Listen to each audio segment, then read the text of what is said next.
Teacher ప్రస్తుతం మనతో పాటు ఉన్నారు అడ్వకేట్ రజనీ గారు. నమస్తే అండి. నమస్తే అండి. మనము అమరావతికి సంబంధించి పలు సందర్భాలలో మాట్లాడుకుంటున్నప్పుడు రైతులకు సంబంధించిన మెయిన్ టాపిక్‌గా మాట్లాడుకోవాల్సిన అవసరం ఉండిందండి. ఎందుకనంటే 33,000 ఎకరాలు స్వచ్ఛందంగా ఇచ్చిన రైతులు రెండో విడత వచ్చేసరికి ఇవ్వము అని చెబుతున్నారు. ఇవ్వము అని చెప్పడానికి కారణాల విషయాలు కాసేపు పక్కన పెడితే, ఇవ్వము అనే రైతుల పట్ల జరుగుతున్న దౌర్జన్యాలు ప్రస్తుతం మనం చూసినట్లయితే ఉండవల్లిలో ఏదైతే రైతులు ఇవ్వము అన్నారో పంట పొలాలను జేసీబీలతో పెట్టి తవ్వించిన పరిస్థితులు ఈరోజు మనం చూసాం. ఏమంటారు? నమస్తే అండి. ముఖ్యంగా ఏదైతే రాజధాని రైతులు ముందు 33,000 ఎకరాల్లో వివిధ కంపెనీలు తీసుకొస్తూ, డెవలప్‌మెంట్ జరుగుతూ, మల్టీనేషనల్ హాస్పిటల్లు, లేకపోతే పెద్ద పెద్ద సినిమా థియేటర్లు, ఈ వ్యవస్థ మొత్తం నడుస్తూ ఉంటే, రైతులు వాళ్ళంతటికి వాళ్ళే భూములు ఇవ్వాలని మనస్ఫూర్తిగా అనిపిస్తుందండి. ఇంతటి వరకు ముందు 33,000 ఎకరాలు ఎదుగు బొదుగు లేదు. కట్టిన 3 కట్టడాలే తప్ప, కట్టిన బిల్డింగులకి పెయింట్‌లేయడమే తప్ప, లేకపోతే ఆయన ఏదైతే గౌరవ సీఎం గారు ఇల్లు కట్టుకోవడమే తప్ప, అక్కడ ఇంతవరకు ఇళ్ల ఫ్లాట్‌లు ఇచ్చినటువంటి రైతుల ఏదైతే కొలతలేసి సర్వే రాళ్ళేసినటువంటి వాళ్ళ ఫ్లాట్‌ల దగ్గర రోడ్లేయల. వాళ్ళ ఫ్లాట్‌ల దగ్గర డెవలప్ చేయల. వాళ్ళక్కడ ఇల్లు కట్టుకునే వాతావరణ పరిస్థితులు కల్పించల. హ్మ్. ఇంతవరకు వాళ్ళకి చేతికి అదేదో పాస్ పుస్తకాలు, కాగితాలు తప్ప హద్దురాళ్ళేసి చూపించల. వాళ్ళొకళ పోనీ మేము ఏదో ఒకటి రేకుల షెడ్ అన్నా యేసుకుంటాం. ఇది మా భూమని చెప్పుకోవడం కోసం అంటే, అలా కూడా పర్మిషన్స్ రాట్ల మున్సిపాలిటీ నుంచి. మరి ఈ రైతుల కట్టడాలకి రాని పర్మిషన్స్ గౌరవ సీఎం గారి కట్టడాలకి ఎలా వచ్చినియి? ఇవి కూడా రైతులిచ్చిన భూములే కదా! చంద్రబాబు గారి భూములేమీ లేవు. ఆయనిస్తే ఆయన రిటర్నింగ్ ఫ్లాట్ వచ్చినదానికి ఆయన ఒక ఎకరం గూడా అక్కడ బహుశా ఉండి ఉండకపోవచ్చు. పెద్ద పెద్ద దాయాదులది లేకపోతే ప్రొడ్యూసర్‌లవి, డైరెక్టర్‌లవి ఉండి ఉండొచ్చు. సో, కానీ మరి ఆయనకెలాగా పర్మిషన్ వచ్చేసింది? వీళ్ళకెందుకు రావట్లేదనేది ఇక్కడ ఆశ్చర్యకరం. సో, ఇటువంటి పరిస్థితుల్లో వాళ్ళేమడుగుతారంటే, "అయ్యా! మాకిల్లు పట్టాలిచ్చిన దగ్గర ముందు రోడ్లేయండి. అక్కడ డెవలప్ చేయండి. ఏంటి ఈ సీడ్ యాక్సెస్ రోడ్డేంటి?" హ్మ్. అంటే మొన్నటి రోజు ఒక రైతు గుండె ఆగిపోయింది చూడండి. ఏ కారణం అనుకున్నారు? మా ఫ్లాట్ ఏమో సింగపూర్ ఫ్లాట్ పక్కనని చెప్పి కాలువ కట్ట పక్కనిస్తారా? ఇప్పుడు సీడ్ యాక్సెస్ రోడ్‌లో ఈ ఉన్న ఇల్లు కూడా పోయిద్దా? ఈ ఇల్లుపై అక్కడ ఇల్లు ఫ్లాట్ కట్టుకోవడానికి లేకపోగా మేమెక్కడ కూర్చోవాలయ్యా? నడి రోడ్డు మీద ఉండాలా? అంటూ ఆ రైతు ఆవేదనతో ఒక ఎమ్మెల్యే ప్రజా ప్రతినిధుల సమక్షంలో ఆగిపోయిన గుండె అది ఒక అది ఒక ప్రభుత్వ హత్యగా మనం భావించవచ్చు. ఎందుకంటే ప్రభుత్వాన్ని నిలదీస్తున్నాడు. మాకిచ్చిన భూముల దగ్గర రోడ్లేయల. మా భూములు సింగపూర్ ఫ్లాట్‌ల పక్కన ఇస్తారని చెప్పి కాలువ కట్ట పక్కన. ఇప్పుడేమో సీడ్ యాక్సెస్ రోడ్‌లో మేము ఉంటున్న ఇల్లు మొత్తం లేచిపోతది. హ్మ్. ఇప్పుడు మేమెక్కడ ఇంట్లో ఉండాలా? మేమెక్కడ బతకాలా? మీరెక్కడో స్థలం ఇస్తారు. అక్కడ కట్టుకోవాతి గాదు. అక్కడ రోడ్డు లేదు. అక్కడ మేము బతకలేము. అక్కడ డెవలప్‌మెంట్ లేదు. అంటూ నిలదీస్తున్నారండి. అంతా బాగుంటే ఎవరైనా ఇవ్వాలనిపిచ్చిద్దండి. ఇప్పుడు సపోజ్ ఒక 10 సెంట్లో 2 సెంట్లు రోడ్డుకు పోయినా, మిగతా 8 సెంట్లు రెట్టింపు రేటొచ్చిద్దండి. రైతు సంతోషంగా ఇస్తాడు. మీరు చూస్తే హైవే రోడ్ల కాడ కొంచెం అటు ఇటుగా గొడవ చేసినా రైతులు ఎందుకు ఒప్పుకుంటారంటే, ఆ రోడ్డు అలా వెళ్ళడం వల్ల 10,00,000 పొలం కూడా ఒక్కొక్క టైము ఒక 50,00,000 అవ్వచ్చు, ₹1,00,00,000 అయిపోవచ్చండి. అంత పెద్ద రోడ్డు వెళ్ళిపోతున్నప్పుడు. కొంచెం బాధగా ఉంటది రైతు భూమి పోతుందని. కొంత గొడవ చేస్తారు. మాకంత కాంపెన్సేషన్ కాదు ఇంతని అడుగుతారు. అంతా ఇంత కుదుర్చుకొని ఆ రైతుల అంగీకారంతో సంతకం పెట్టుకున్నాకే ఆ రోడ్డెళ్ళాల. నీ మాదిరిగా నీకు రైతులు ఇవ్వకపోయినా హైవే రోడ్లే వెయ్యరు. అలాంటిది సీడ్ యాక్సెస్ రోడ్డు రైతుల అంగీకారం లేకుండా వాళ్ళు నోటీసులిస్తే తీసుకోపోతే వాళ్ళ ఇళ్ళకి అతికిచ్చి మీరు తవ్వుకుంటూ ఎళ్ళిపోవడానికి ఏంటో మరి శ్మశానంలో అస్థి పంజరాలు గూడా లేచి ఎళ్ళిపోతుంటాయి. శ్మశానం కింద తవ్వుతుంటే. హ్మ్. ఎందుకంటే మేమున్నాం ఇక్కడ గుర్తించండి మేము కూడా ఉన్నామని. కానీ నోరున్న ప్రజలు, బ్రతికున్న మనుషులు వీళ్ళు స్పందించరా అండి? వీళ్ళు అరవరా అండి? వీళ్ళు గొడవ పడరా అండి? వీళ్ళు తిరగబడరా అండి? ఎందుకు పడరు? పడతారు. ఆ తిరుగుబాటే ఇది. ఇంకా పోను ఇంకా ఉంటుందండి. 33,000 ఎకరాల రైతుల భూమే కాదండి. 20,000 ఎకరాల పైచిలుకు గవర్నమెంట్ భూమి 2 వెలసి ఒక 55 ఎకరాల దాకా ఉందండి అటు ఇటుగా. సో, ఈ 55,000 ఎకరాలని పక్కన బెట్టి, ఇంకా కూడా భూమి కలెక్ట్ చేస్తూ, ఆ భూములు ఇవ్వని రైతుల చుట్టూ భూముల చుట్టూ నీళ్లు వచ్చేలాగా పెట్టి పంట నష్టం కలిగిస్తూ ఇస్తారా లేదా? కేసులేయమంటారా వద్దా? అంటుంటేనే కదండీ రైతులు జగన్ గారి దగ్గరకొచ్చి వారి బాధని, భావోద్వేగాన్ని చెప్పుకుంటే ఒక కమిటీ లాంటిది వేసి మీరందరూ అక్కడికెళ్లి ఆ రైతు సమస్యలేంటో విజువల్‌గా చూసి రండి అంటే ఏదైతే ఆ రైతులకి సపోర్ట్‌గా వెళ్తున్నటువంటి మినిస్టర్లు, మాజీ మినిస్టర్లు, ప్రజా ప్రతినిధుల మీద పెద్ద పెద్ద బండరాళ్ళు వేసినటువంటి రైతు ముసుగులో ఉండేటటువంటి తెలుగుదేశం పార్టీ నేతలు. పాపం రైతు ముసుగులు. రైతులకి తిరుగుబాటేమొచ్చండి? ధర్నాల కాడ కూర్చొని ఒక ఉద్యమాలు చేయడం తప్ప తిరుగుబాటొచ్చా? తిరుగుబాటొస్తే గతంలో 365 రోజులు ఎందుకు షామియానాల కిందే ఉన్నారు? ఎందుకు రాళ్ళేసి తిరుగుబాటు చేయలే? రైతులెప్పుడూ తిరగబడరండి.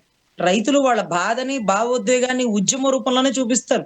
అప్పుడు రైతులు అలా ఉంటే, ఇప్పుడు రైతులు కూడా ఇలాగే ఉండాలా? అప్పుడు ఆ ప్రభుత్వం ఉన్నప్పుడే ఆ రైతులు రాళ్ళేయలా ఆ ప్రభుత్వం మీద అట్టే కూర్చున్నారు షామియానాల కాడ హ్మ్. చాలా నిజాయితీగా. ఇప్పుడెందుకు రాళ్ళేస్తున్నారు? ఏ ధైర్యంతో వేస్తున్నారు? ఎనక ఎవరు ఉండి వేయిస్తున్నారు?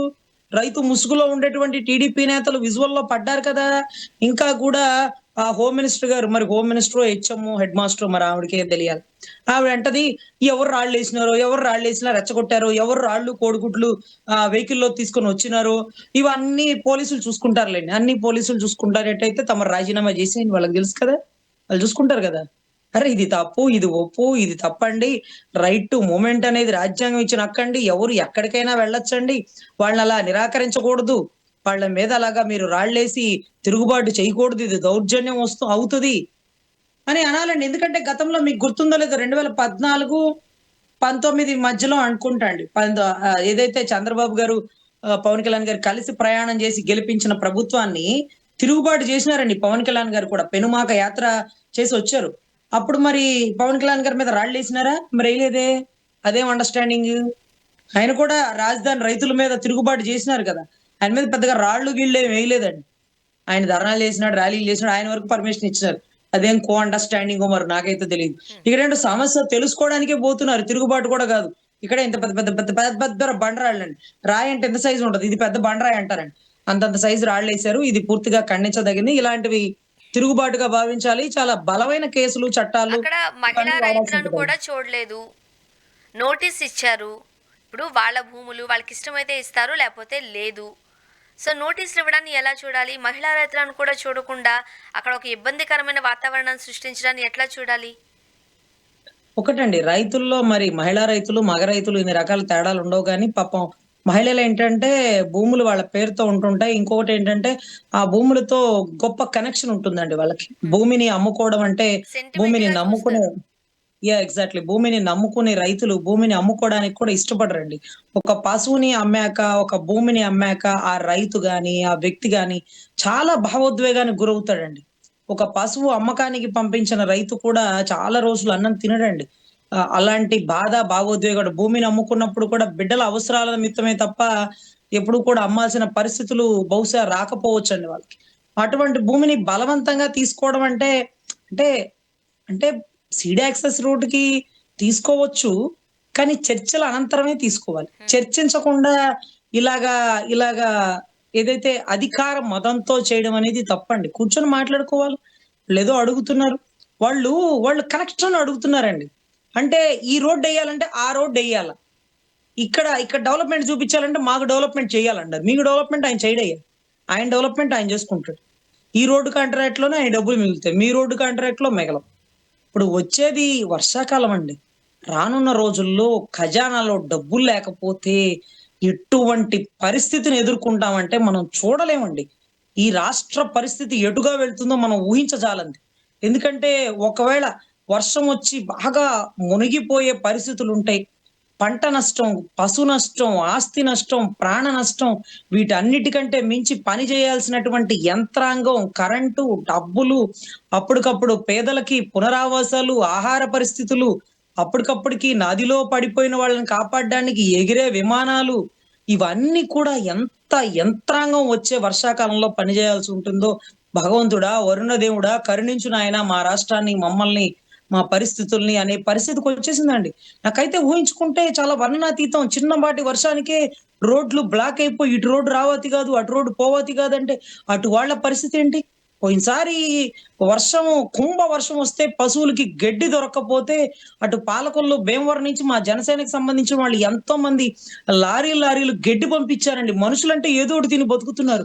గడ్డి మొత్తం తడిచిపోయిన పరిస్థితుల్లో పశువులు ఎండిపోయి చనిపోతున్న పరిస్థితులు, ఎండుగడ్డి, పచ్చగడ్డి అంటూ ఎన్ని రకాల గెడ్లు తీసుకొచ్చి మేము ఆ పశువులకి మా జనసేన వాళ్ళతో డిస్ట్రిబ్యూట్ చేసామో మాకు గుర్తుందండి.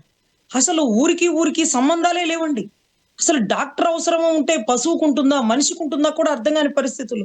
సో, ఈ దరిద్రాల మధ్యలో ఇంకా బలవంతంగా భూములు తీసుకొని, అయ్యా మీరు డెవలప్‌మెంట్ చేద్దురు గాని, ముందు గడ్డు కాలంలో రాష్ట్రాన్ని ఎలా ఎదుర్కోవాలో, యంత్రాంగాన్ని ఎలా తయారు చేసుకోవాలో ముందు దాన్ని చూసుకోండి. దాన్ని చూసుకోండి.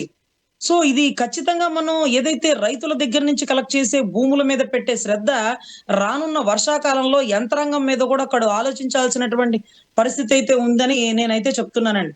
గతంలో ఒక రైతు గుండె ఆగిపోయిన కారణం కూడా ఇదే. దీన్నే మిథున్ గారు ఏదైతే ఎంపీ గారు అతను ఆ పార్లమెంట్ సమావేశాల్లో కూడా చెప్పారండి. బలవంతంగా రైతుల నుంచి భూములు తీసుకున్నారు. ఒక పేద గుండె రైతు కూడా ఆగిపోయింది అంటూ. అంటే ఇప్పుడు 33,000 ఎకరాలు స్వచ్ఛందంగా ఇచ్చిన రైతులు రెండో విడత వచ్చేసరికి ఎందుకు నో చెబుతున్నారు? మొదటిసారి ఇచ్చిన రైతులకే ఇంకా మీరు నిలబెట్టుకోలేదు. ఇచ్చిన ప్రామిసెస్సే ఇంకా ఫుల్‌ఫిల్ కాలేదు. రేపన్న రోజు మా పరిస్థితి ఏంటి అనే ఒక ప్రశ్న వాళ్ళలో లేదు అంటారా? అమ్మా మీరు బహుశా హైదరాబాద్ అనుకుంటా. ప్రశ్న మీరే అడిగారు. సమాధానం మీరే జెప్పిస్తున్నారు. ఎందుకంటే మా రాష్ట్ర ప్రజలందరికీ ఆ ప్రశ్నకి సమాధానం ఏదైతే మా మనసులో, మా మదిలో మేము అనుభవిస్తున్నామో, ఆ సమాధానం ఎక్కడో దూరంగా పక్క రాష్ట్రంలో ఉన్న మీకు ప్రశ్న అడిగిన వెంటనే నేను ఆన్సర్ చెప్పే లోపే ఆన్సర్ కూడా మీరే చెప్తున్నారు. డెవలప్‌మెంట్ లేదు. ఇంకా ఏం జేసినారు? హ్మ్. ఏదైనా చేసి చూపించండి ఇస్తాము అనే పరిస్థితిలో ఉందండి. అక్కడ అక్కడ ఆ రైతుల దాకా వెళ్ళక్కర్లా. అటువంటి పరిస్థితుల్లో మీరు చూస్తున్నారు కాబట్టి ఆన్సర్ మీకు తెలిసిపోయింది.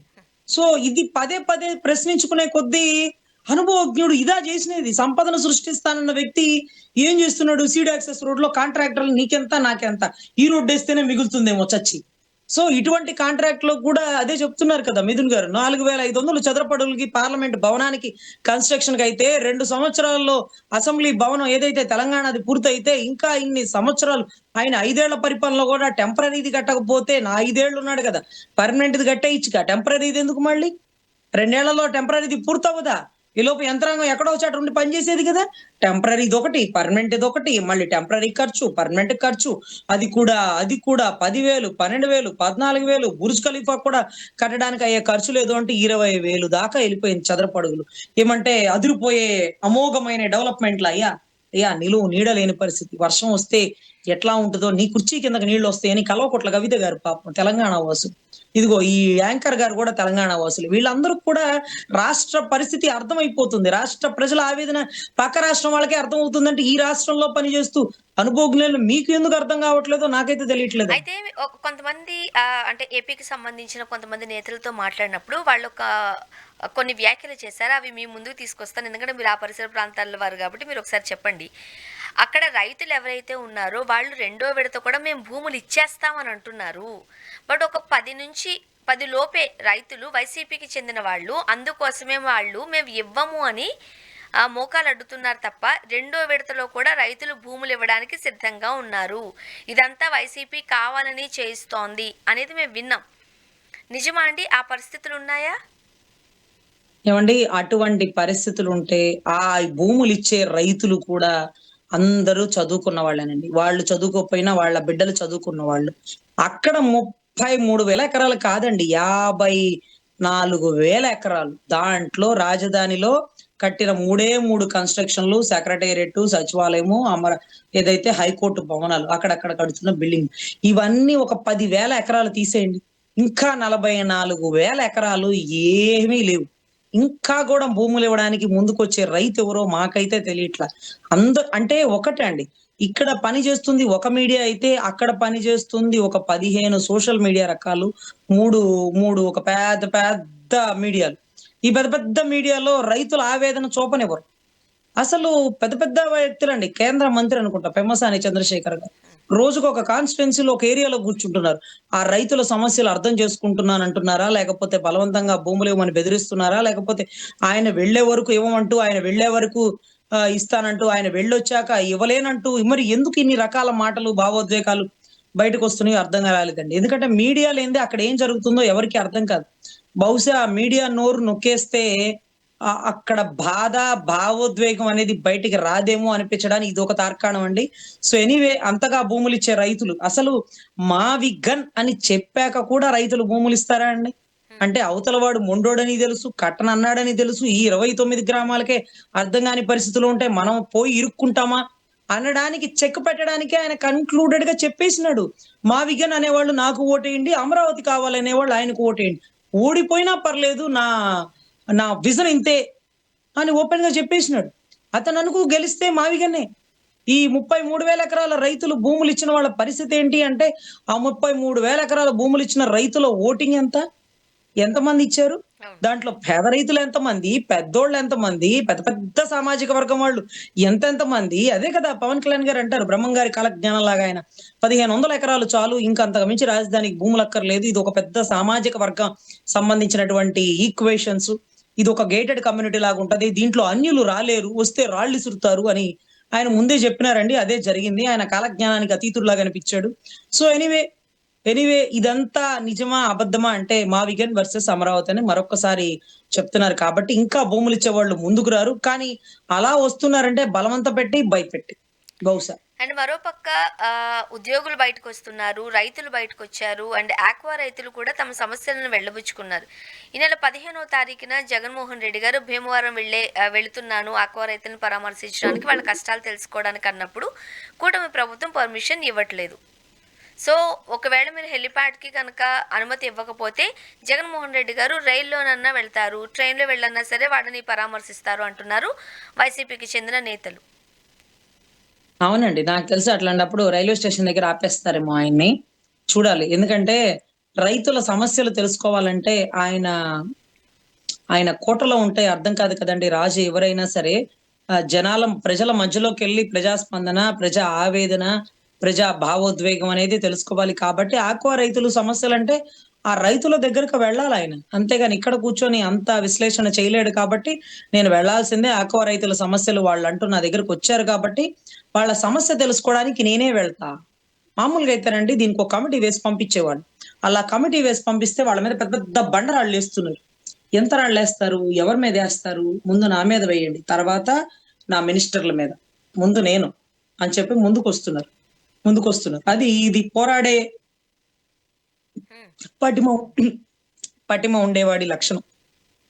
అంటే సపోజ్ మనం అనుకోవచ్చండి. రాజు ముందుకొచ్చేసి ఈరోజు ఆక్వా రైతుల సమస్యలు గాని, మామిడి రైతుల సమస్యలు కానీ, మొక్కజొన్న రైతుల సమస్యలు గాని, ఇవన్నీ స్వయంగా ఆయనే వెళ్లి విశ్లేషణ పరచడం అనేది ప్రజలకు ఒక మంచి మెసేజ్ ఇచ్చినట్టే. అదే కాకుండా వచ్చే రానున్న కాలంలో అతి కొద్ది కాలంలో ఆయన పాదయాత్ర కూడా బిగిన్ అవుతది. దాంట్లో మామిడి రైతుల సమస్యలు, లేకపోతే మొక్కజొన్నవి, ఆక్కువవి, లేకపోతే చాలా పంట నష్టం వచ్చే వాళ్ళవి, బలవంతంగా భూములవి, లేకపోతే ఆరోగ్యశ్రీ వర్తించనటువంటి పరిస్థితులు, లేకపోతే ఆరోగ్యశ్రీ కింద ఈ రోగం రాదు అంటూ లేకపోతే డబ్బులు రాని పరిస్థితులు, పంట రైతులను ఆదుకోని పరిస్థితులు, ప్రతి ఒక్క సమస్యలండి. గతంలో కూడా రాజశేఖర రెడ్డి గారి పాదయాత్ర తర్వాతే వైఎస్ఆర్ ఆరోగ్యశ్రీ అనేది ఒకటి పుట్టిందండి. చాలా గొప్ప ఆలోచనలు. ప్రజలందరి మధ్యలో మీరెంతిచ్చినా ఆరోగ్యం లేకపోతే మా వల్ల కావట్లేదు.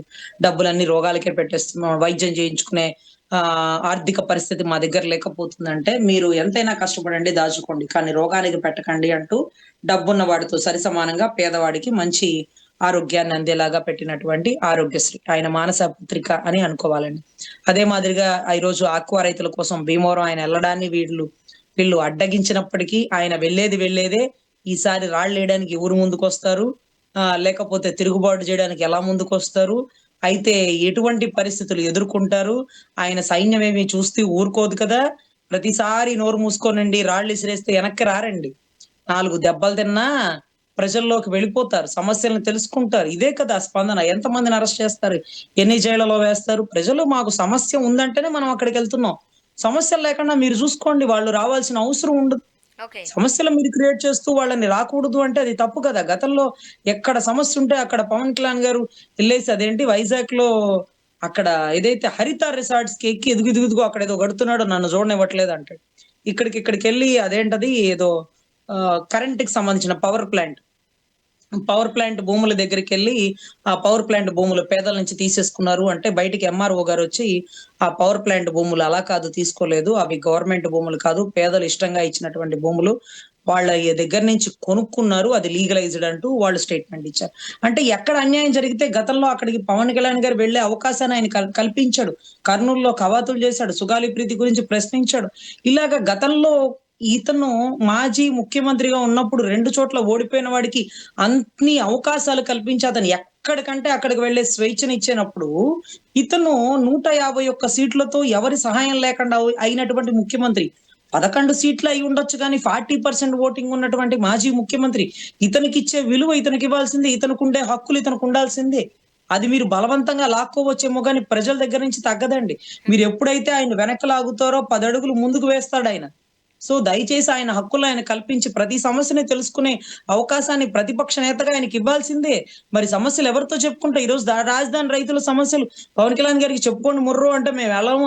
ఆయన మనిషే. ఆయన చెప్పినట్టు వింటాడు గానీ, మా సమస్యలు ఆయనెందుకు వింటాడు అంటూ వీళ్ళందరూ కూడా జగన్ గారి దగ్గరికే వస్తున్నారు. డీఎస్సీ వాళ్ళొచ్చినారు, అమరావతి రైతులొచ్చినారు, ఆక్వా రైతులొచ్చినారు, మామిడి రైతులొచ్చినారు, మొక్కజొన్న రైతులొచ్చినారు. ప్రతి సమస్యని ప్రతిపక్ష నేతకే చెప్తారు. మీరు చెప్పకూడదు. చెప్పిన సమస్య దగ్గరికి ఆయనకి వెళ్ళకూడదు అంటే ఇది ప్రజాస్వామ్యంలో లేము. రాచరిక వ్యవస్థలో ఉన్నాం. ఇంకా రాజే పరిపాలిస్తున్నాడు. సామంతరాజుల పరిపాలనలో మనం ఉన్నామేమో అనిపించే పరిస్థితి అయితే నెలకొనిందండి. ఇది ఇలా కరెక్ట్ కాదు. మీరిలా బలవంతపు రాజకీయం చేయడం ప్రజల్లో అసహనం ఇంకా పెరిగిపోతుందని భావించాలండి. అండ్ మరోపక్క కృష్ణారావణ గారికి సంబంధించి రోజుకొక కొత్త అంశం తెర మీదకొస్తుంది.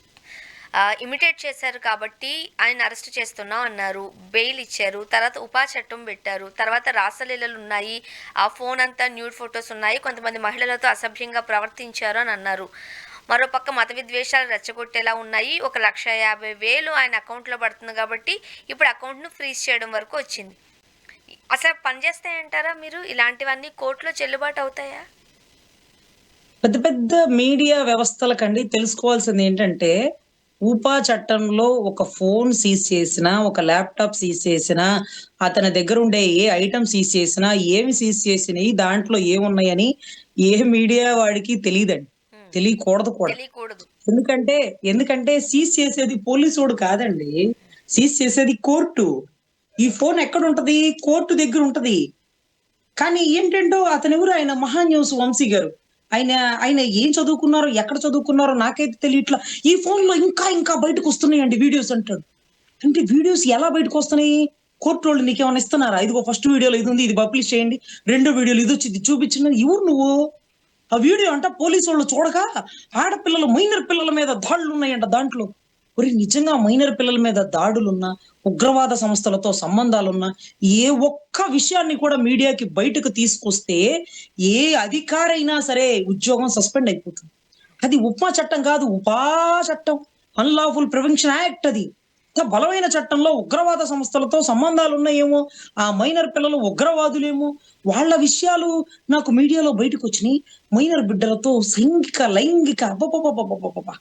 ఏమి ఎలివేషన్ స్వామి నువ్వు? ఎవరు నువ్వు? ఎవరు నువ్వు? ఊపా చట్టంలో ఒక వ్యక్తిని అరెస్ట్ చేస్తే, ఆ అరెస్ట్ చేసిన వ్యక్తి దగ్గర సీజర్ ఐటెమ్స్‌ని పోలీసోడు నీకు చెవులో చెప్పినాడా? నువ్వు మీడియాలో ఈ ఫోన్‌లో ఇంకా ఉన్నాయి. రేపు ఇంకోటి బయటికి రివీల్ చేస్తారంట 'కిరణ్ రాయల్' అన్న. అన్నా! మీడియా పచ్చ మీడియా చెప్తే చెప్పింది. నువ్వెందుకు మాట్లాడుతున్నావు మధ్యలో? పచ్చ మీడియా నుంచి ఒక వీడియో బయటకొస్తే నువ్వు బయటికి చెప్తావా? అసలు సీజర్ ఐటెమ్స్‌లో ఉగ్రవాద సంస్థలతో సంబంధం ఉన్నటువంటి ఒక వ్యక్తి తాలూకా వీడియోలు, అతని రాసలీలలు బయటకొస్తే పోలీసులు ఇంకా సెక్షన్‌లు మార్చుకుంటారు. కోర్టులు అరెస్ట్ చేస్తాయి. మనం బయటికి ప్రొడ్యూస్ చేయకూడదు. అది అతని వ్యక్తిగత గోప్యం. అదెలా అంటే ఒక టీవీ5 నాయుడు గారు ఒక మహిళని వెనక నుంచి ఆలింగనం చేసుకున్నది ఆయన వ్యక్తిగత విషయం. ఆ విషయంలోకి మనం పోకూడదు. హ్మ్. ఆ వీడియో ఎలా బయటకొచ్చింది? ఆ అమ్మాయి ఇచ్చిందా? వాళ్ళ తాలూకా వాళ్ళిచ్చారా? శత్రువులకి దొరికిద్దా? దొరకదు కదా! మరి ఎలా బయటకొచ్చింది? వాళ్ళోళ్ళే బయటికిస్తారు. బయట ప్రొడ్యూస్ చేసేస్తారు. ఇతను ఒక పెద్ద వైకుంఠధామం అనే సంస్థానానికి అతను అధిపతి. ఆ అధిపతి చేసిన పనులిదా అంటే అది అతనిష్టం, ఆవిడిష్టం. పట్టుకోవడానికి ఆవిడ పర్మిషన్ ఇచ్చింది. పట్టుకోవడానికి ఈయన కంఫర్ట్‌గా ఉన్నాడు. వాళ్ళిద్దరికీ లేని బాధ నీకు నాకెందుకే? ఎందుకు? ఇప్పుడు ఆ మైనర్ పిల్ల మీద దాడులు అంటే అది ఎలా వచ్చింది బయటికి ఇప్పుడు? అతను జైల్‌లో ఉండగా ఎలా వచ్చింది? ఫోన్‌లోంచి వచ్చిందంట. హ్మ్. ఫోన్‌లోంచి గనక వచ్చింది అని నువ్వు మాట్లాడితే, ఆ ఫోన్ విషయాలు బయటికి ఎవరు చెప్పినారో చెప్పాలా? చెప్పాలా? అరే! అసలు ఎన్ని ఫోన్‌లు సీజ్ చేస్తారో మర్డర్ కేసులో ఒక ఫోన్ సీజ్ చేస్తారండి. లేకపోతే ఒక ఫోక్సో కేసులో ఒక ఫోన్ సీజ్ చేస్తారు. ఆ ఫోన్‌లో ఏం ఐటెమ్ ఉందో ఆ సీజ్ చేసిన వాడికి తప్ప ఎస్ఐకి, సీఐకి, డీఎస్పీకి తెలీదండి. తెలియకూడదు కూడా. అందులోనూ ఇది పెట్టిన ఉపమా చట్టంలో కాదండి. ఊహా చట్టం. హ్మ్. ఇంకా రాసలీలో బయటకొస్తే అతను ఎలాంటి వాడో తెలుసా? ఎలాంటి వాడో తెలిసి ఇంక 4 సెక్షన్‌లు కలపండి. ఎత్తి లోపలేయండి. జీవిత ఖైదీ చేయండి. ఇంకా తప్పు చేస్తే ఉరి తీయండి. అంతేగాని ఫోన్‌లో అవున్నాయి, ఇవున్నాయి, ఇవుండే అవకాశం ఉంది. ఇంకా ఉంది. అదేంటది ఆయనెవరు 'ప్రకాష్ రాజ్' గారికి ఈయనకి సంబంధించిన ట్రాన్సాక్షన్ ఉందంట. అది కూడా మీకు తెలిసిపోయిందా? అంటే మీరు స్టేషను అన్నపూర్ణ స్టూడియోస్‌లో ఏమన్నా ఉందా? రామానాయుడు స్టూడియోస్‌లో ఉందా ఈ స్టేషను? అంటే పోలీస్ స్టేషన్ సెట్ ఏమన్నా ఏసినారా? నిజమైన పోలీస్ స్టేషనేనా? ఎందుకంటే మీరు ఫోను చేయగానే అతని ఫోన్‌లో సమాచారం మీకెలా వచ్చేస్తుంది? ఆ సమాచారాన్ని మీరు మీడియాలో ఎలా పెట్టేస్తున్నారు? ఏంది స్వామి ఇది? సినిమా బయోస్కోప్ 70 సినిమా మీరు పచ్చ మీడియాలో చూపిస్తున్నారు. చాలా జాగ్రత్తగా మాట్లాడండి. హ్మ్. అతని మీద పెట్టిన ఉగ్రవాద చట్టం, అతని ఫోన్‌లో ఏమున్నాయో మీరు బహిరంగంగా ఊహాగానాలుగా చెప్పకూడదు. చాలా ఒళ్ళు దగ్గర పెట్టుకొని మాట్లాడాలి. ఎందుకంటే ఊహా చట్టం కదా పెట్టింది. ఊహా చట్టం. ఊహా చట్టంలో ఏం జరుగుతుందో, ఏం జరగబోతుందో, ఏం జరిగిద్దో కూడా చెప్పకూడదు. కసబ్‌ని 7 ఏళ్లు విచారణ చేస్తున్నప్పుడు కసబ్‌కి సంబంధించిన ఎంతో సమాచారం వచ్చేసింది. కానీ ఎక్కడ మీడియాలో ఆ అడ్వొకేట్ గాని, మీడియా వాళ్ళు గాని బయటికి రానివ్వల. బయట ఆ సమాచారం బయటికి మనకు చెప్పలా. అటువంటి ఉగ్రవాది రావండి ఈరోజు. ఆ ఉగ్రవాది రావణ్ దగ్గర నుంచి సమాచారాన్ని మీకెలా మీడియా వాళ్ళకొచ్చింది? ఇంకా ఫోన్‌లో అంటే రేపు ఇంకోటొచ్చిద్దంట వీడియో. అది మీకు రేపు చెప్తారంట. హ్మ్. ఒరేయ్! ఎవర్రా మీరు? 'కార్తీక దీపం' డైలీ సీరియల్ చెప్పినట్టు ఇవాళ ఒకటొచ్చింది, రేపు ఇంకోటొచ్చింది అంటే వ్యవస్థలు ఎటెళ్ళిపోతున్నాయో మనం కూడా కొంచెం ఒళ్ళు దగ్గర పెట్టుకొని గమనించుకోవాలండి. ఎందుకంటే ఉపమా చట్టం కాదు. ఉపా చట్టం కదా! కొంచెం జాగ్రత్తగా ఉండాలండి. అలాంటి విషయాలు బయటికి రాకూడదు. వచ్చినా వీళ్ళు చెప్పకూడదు. అండ్ మరీ ముఖ్యంగా ఈ ప్రశ్న రావణ్ గారి ఇష్యూ వచ్చిన తర్వాత నిన్న కేబినెట్ మీటింగ్లో చంద్రబాబు నాయుడు గారు గవర్నమెంట్కి అగైనెస్ట్గా ఎవరైనా మాట్లాడితే ప్రశ్నిస్తే వాళ్ళ మీద కేసులు తప్పవు అని మాట్లాడారు, ఆమోదించారు, తీర్మానించారంటూ వ్యాఖ్యలు బయటకు వస్తున్నాయి. ఇప్పుడు బలమైన ప్రతిపక్షం ఉంటేనే కదా ప్రభుత్వాలు గట్టిగా పనిచేయగలుగుతాయి. ప్రశ్నించే గొంతుకు లేకపోతే ఎట్లా? ప్రజాస్వామ్యంలో ప్రశ్నించే గొంతుకును, ప్రశ్నించే వాళ్ళను డైరెక్ట్‌గానే సాక్షాత్తు ప్రభుత్వాలే మీ మీద మేము కేసులు పెడతాము అని చెప్పడాన్ని ఎలా చూడాలి? ఇప్పటి వరకు ప్రజానేతలు ప్రశ్నిస్తే ఒకవేళ వాళ్ళ గొంతులు నొక్కేయడానికి కోసం ఇలాంటి చట్టాలు పెట్టొచ్చు. హ్మ్. ప్రజల తిరుగుబాటుని ప్రజలు ప్రశ్నిస్తే యెస్. ప్రజల్ని కూడా ఇలా చేసేస్తారా? చేయలేరు కదా! చేయకూడదు కదా! హ్మ్. ఓటేసేది ఆ ప్రజలే, ప్రశ్నించేది ఆ ప్రజలే, తిరుగుబాటు చేసేది ఆ ప్రజలే. ఓటు వేసి గద్దెనెక్కించింది వాళ్ళే, గద్దె దించేది వాళ్ళే. ఒకటే అండి. ఈ డిప్యూటీ సీఎం స్థాయికే యూట్యూబర్‌ని అరెస్ట్ చేస్తే నేను ముఖ్యమంత్రిని గదా! నేను డైరెక్ట్ సీఎంని గదా! మరి నేనెంత చేయొచ్చు అంటూ సోషల్ మీడియా దాడి నేను కూడా అరికడతా. ఆయనేనా అరికట్టేది నేను గూడా అరికడతా. ఆయన ఒక్క యూట్యూబర్ మీద అరికడితే నేను యావత్ రాష్ట్రంలో ఉన్న సోషల్ మీడియా మొత్తాన్ని అరికడతానను వీళ్ళలో కొంత విభేదాలేదో బయటికి కక్కుతున్నట్టు ఉంటుందండి. అయితే రావణ్ గురించి ఒక సమాచారాన్ని చెప్పాలి. నేను గతంలో కూడా చెప్పా. రావణ్ గారు కమ్మ సామాజిక వర్గానికి సంబంధించిన వ్యక్తి. దానికి దృఢంగా చెప్పాలి అంటే అతను గతంలో దాసరి రాము గారు కందుకూరు ఘటనలో రియాక్ట్ అయిన విధానాన్ని కమ్మోళ్ళ గురించి నువ్వు మాట్లాడతావా? కమ్మోళ్ళని తిడతావా? కమ్మోళ్ళని అలా అంటావా? అంటూ కాపు సామాజిక వర్గంలో ఉండే దాసరి రాము గారిని పలుమార్లు దుర్భాషలాడారు. ఆ ఒక్క వీడియోలో. అది చూసినాను. అప్పుడు నేను చాలా దృఢంగా నిర్ణయించుకున్నాను. ఇతను కమ్మ సామాజిక వర్గం అని. తర్వాత మెగా ఫ్యామిలీ మొత్తాన్ని వ్యతిరేకిస్తాడు. చిరంజీవి గారితో సహా, చిరుతతో సహా ప్రతి ఒక్కరి రామ్ చరణ్ గారితో సహా అందరిని వ్యతిరేకిస్తుంటాడు. నేను ఒకటే చెప్తున్నానండి. రావణ్ అనే వ్యక్తి ఎవరికీ సంబంధం లేని వ్యక్తి అయినా అయ్యుండాలి. లేకపోతే టీడీపీకి సంబంధించిన వ్యక్తి అయినా అయ్యుండాలి. ఈ రెండిట్లో ఒకటయ్యుండాలి. ఎందుకంటే టీడీపీ ఏంటండి వైసీపీ వ్యక్తి అవ్వకూడదా అంటే ఎందుకవుతాడు? దాసరి రాము గారిని వైసీపీ వాళ్ళు తిట్టరు. చిరంజీవి గారిని వైసీపీ వాళ్ళు తిట్టరు. మెగా ఫ్యామిలీకి ఎప్పుడు వైసీపీ వాళ్ళు వ్యతిరేకం కారు. అతని వ్యతిరేకం కేవలం పవన్ కళ్యాణ్ గారి విధానాల మీద లేకపోతే అతను మాట్లాడే భాష దుర్భాషల మీద. ఆ నా కొడకల్లారా, ఈ నా కొడకల్లారా. వ్యక్తిగతంగా అతని మీద కూడా వీళ్ళకేమి ఉండకపోవచ్చు. హ్మ్. ఉంటే గింటే అతని మీద ఉండొచ్చేమో. అంతేగాని చిరంజీవి గారి మీద ఉండదు కదా! చిరంజీవి గారిని జగన్ గారు అన్న అని సంబోధిస్తారు కదా! పేర్ని నాని గారు, బొత్స గారు, లేకపోతే కొడాలి నాని గారు వీళ్ళందరూ గారు చిరంజీవి గారు ఫస్ట్ సినిమాకి బ్యానర్‌లు, ఫ్లెక్సీలు కట్టేది వీళ్ళే కదా! చిరంజీవి గారిని వ్యతిరేకించేది వైసీపీ అయ్యుండదు, జనసేన అయ్యుండదు, కాంగ్రెస్ అయ్యుండదు, బీజేపీ అయ్యుండదు. మరెవరు అయ్యుండొచ్చు? టీడీపీ. టీడీపీ అని మీరెలా అంటారు అంటే, స్వయాన అయ్యన్న పాత్రుడు గారి కొడుకు దౌర్భాగ్యుడు పెట్టిన పార్టీ అని 90,00,000 ఓటింగ్‌ని కాంగ్రెస్ పార్టీ కాళ్ళ దగ్గర పెట్టేసినాడని, నిన్ను నమ్ముకున్న నీ సామాజిక వర్గాన్ని నువ్వు మోసం చేసినావని హ్మ్. పబ్లిక్‌గా మాట్లాడిన అయ్యన్న పాత్రుడు గారి కొడుక్కి రాజ్యసభని పట్టాన్ని కట్టడాన్ని పట్టి, అసెంబ్లీ సాక్షిగా చిరంజీవి గారిని అవమానపరిచిన దాన్ని బట్టి, అమరావతి రైతులు ఈ రోజుకి చిరంజీవిని సిగ్గు, ఎగ్గు లేకుండా ఆ సీఎం పిలిస్తే నువ్వు నీ భార్య పోయి తినొచ్చారా? అని మాట్లాడుతున్న భాషను బట్టి, ఎవరైనా మెగా ఫ్యామిలీకి వ్యతిరేకులుంటే అది టీడీపీలోనే ఉంటారండి. టీడీపీలోనే ఉంటారు. ఇంకెక్కడ ఉండరు. అతను మెగా ఫ్యామిలీకి వ్యతిరేకం. కాపు సామాజిక వర్గంలోని దాసరిరాము గారిని తిట్టాడు. నేను కమ్మ సామాజిక వర్గం అని చెప్పాడు. నేను హిందువుని అని కూడా చెప్పాడు. నేను హిందువునని చెప్పాడు. ఎందుకంటే దళిత క్రైస్తవ సభ మీటింగ్ మొత్తం పెట్టి చూస్తే ఫస్ట్ పదంలోనే శ్రావణ్ గారు నన్ను ఎందుకు పిలిచినాడో శ్రావణ్ అన్న నాకు తెలియదు కానీ నేను క్రైస్తవుని కాదు కదా, నేను హిందువుని కదా అని కూడా సంబోధించాడు. అంటే అతను క్రైస్తవుడు కాదు. అతని వెనకాల జోసెఫ్, ముందు జోసెఫ్ అనే ఒక తోకను పెట్టాడు. దళితులనే ఒక ఒక కొత్తగా ఒకటి సృష్టించేసినాడు. అతను దళితుడు కాదేమో, జోసెఫ్ కాదేమో. అతను ఏది అవునేమో, అతను కమ్మ సామాజిక వర్గం అవునేమో, అతను మెగా అభిమానికి, అతను మెగా ఫ్యామిలీకి వ్యతిరేకమని అతని మాటల్లో తెలిసి. అయితే టీడీపీ మనిషి లేదా ఎవరికీ సంబంధం లేని మనిషి అనే దాంట్లో ధృవీకరించాల్సింది మనం ఈ ఈక్వేషన్స్ ని బట్టి అని నా ఉద్దేశం అండి. చూద్దామండి ఏం జరగబోతుంది. Thank you so much Rajani గారు, మీ అభిప్రాయాలు థ్యాంక్ పంచుకున్నారు. యూ. థ్యాంక్ యూ అండి. ఇది వాళ్ళ రియాలిటీ చెక్. Stay tuned.